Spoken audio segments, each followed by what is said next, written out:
आजच्या धावपळीच्या युगामध्ये आरोग्य समतोल ठेवण्यासाठी योग ही काळाची गरज आहे।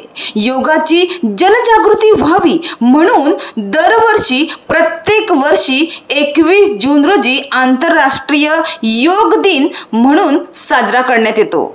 तर आज 21 जून रोजी 11वा आंतरराष्ट्रीय योग दिन देशभरात मोठ्या उत्साहात साजरा केला जात आहे।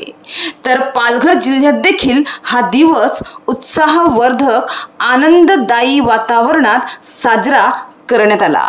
पालघर येथील लायन्स रोटरी क्लब सभागृहात आज सकाळी 7:30 वाजता जागतिक योगा दिनानिमित्ताने कार्यशाळा आयोजित करण्यात आली होती। या कार्यशाळेकरिता पालघरचे पोलीस अधीक्षक यतीश देशमुख, अप्पर पोलीस अधीक्षक विनायक नरडे तसेच पोलीस मुख्यालयातील अधिकारी व अंमलदार तसेच पालघरच्या दांडेकर हायस्कूलचे विद्यार्थी उपस्थित होते।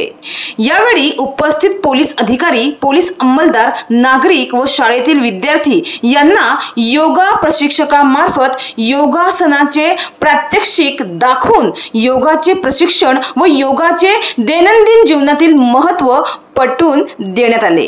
योग केल्याने तणाव कमी होतो, एकाग्रता वाढते आणि शारीरिक आणि मानसिक आरोग्य सुधारते। मुलांच्या मानसिक आणि शारीरिक आरोग्यासाठी योगाभ्यास करणे आवश्यकच आहे। अशा प्रकारे योगाचे महत्त्व पटवून देत विद्यार्थ्यांना योगाबद्दल महत्त्वाचे मार्गदर्शन करण्यात आले। तर यावेळी पोलीस अधीक्षक देशमुख यांनी नागरिकांना आवाहन केलं। योगा दिनानिमित्त आवाहन करताना त्यांनी सांगितलं की शरीर सुदृढ असेल तर आरोग्यही सुदृढ असते असं म्हटलं जातं।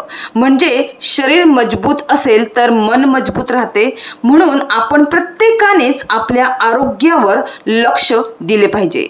योगामुळे भूक चांगली लागते, मन प्रसन्न राहते, त्यामुळे दुसऱ्या दिवसाची चिंता वाटत नाही। म्हणून आपण प्रत्येकानेच स्वतःसाठी दररोज वेळ काढून योगासने केली पाहिजे व आपल्या आरोग्याची काळजी घेतली पाहिजे असे आवाहन यतीश देशमुख यांनी योगा दिनाच्या पार्श्वभूमीवर केलं।